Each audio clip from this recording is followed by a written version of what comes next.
an international story that has really crept up and happened late yesterday, and yet here at fox5dc.com, it is one of our top stories that continues to trend tonight. Iranian President Ebrahim Raisi and the country's foreign minister dead today after their chopper crashed in the northern section of the country. This comes as we know tensions are gripping the Middle East.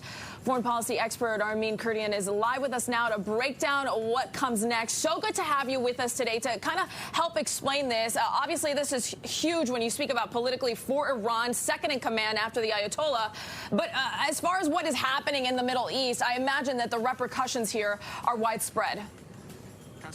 Well, good afternoon, Joe and Marina. It certainly is one thing. It is the death of an evil despot. This guy basically led a political dissident execution group back in the 80s. He is well known for his brutality. So a lot of people in Iran are celebrating his death, and I'm sure a lot of folks in Israel are celebrating his death as well. As far as ramifications for the entire Middle East, we have to remember that while about 80% of the country, believe it or not, are not in favor of the Islamic regime. They hold the country down with such a tight fist that this miserable, stinking theocracy still maintains control and still continues to export terror. Ayatollah Ali Khamenei basically handpicks all the candidates for president, and they rule with fear, they rule with death, and quite frankly, they rule opposite their own teachings because a lot of these guys are basically oligarchs living off of their people. But it'll be interesting to see what the power struggle eventually comes out to 50 days from now when they have an election. Got you. I know that rumors start to fly and all kinds of things go on, and even conspiracy theory pops up. Has foul play been mentioned in this at all? Whenever something like this happens, especially with a head of state, you can't discount foul play whatsoever. You have to investigate and take a look at it. I don't personally believe that that actually occurred. The aircraft that they flew, Bell 212, basically civilian variant UH-1, a very old helicopter. Having said that, Iran has been exceptionally has demonstrated exceptional ingenuity in maintaining a lot of the old aircraft they fly. Remember, they had F-4s, early versions F-14A. They had old-style U.S. surface-to-air missiles. They had the Hawk missile. And they've been able to keep those things operational for decades. They're going to do an experiment, and they're going to do some investigation. They're going to check out the wreckage.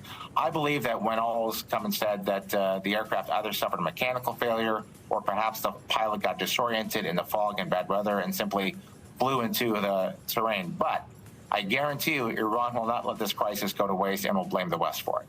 Yeah, well, I mean, if you look at pictures of rescue crews going in to try and find the wreckage, it's almost impossible to see right ahead of you, just a couple feet because of the foggy conditions. And here's some of the rescue crews that were walking up there to try and see if there were any survivors. Again, a mountainous region of Iran, too.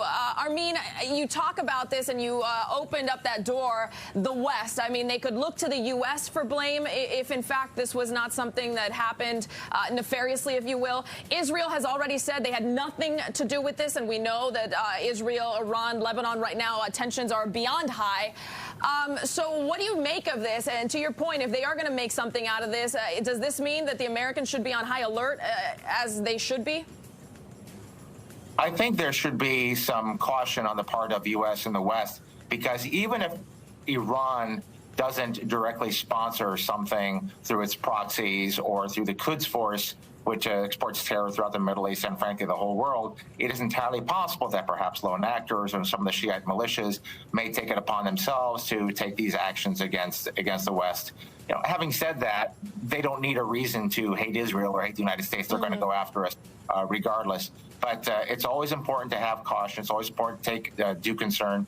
I look forward to the day when this regime is gone, because prior to the revolution, Iran and the United States were the strongest of allies. I was even there back in 1975. I was a little kid, but I remember it very well. And hopefully we'll be united once again sometime in the future. I mean, before we let you go to that point, a country that was so progressive in the 70s and now seems to be so archaic because of this regime. They are very astute when it comes to social media. The Ayatollah himself on Twitter, on social, on X. Have they said anything? Have they blamed anyone as of right now?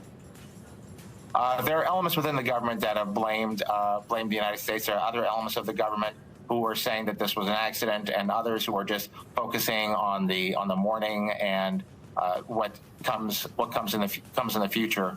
Always, we're going to monitor what's coming out of Iran. They are very astute. They're very sharp and essentially very intelligent people. So you must not discount them whatsoever. But yeah, I think we're in for some turbulent times ahead. But hopefully not too much. All right, Armen Kurdian, with the latest out of Iran, and we'll keep watch as this in the days to come will certainly continue to develop. Took me back to 1975. I remember. A long time since the revolution.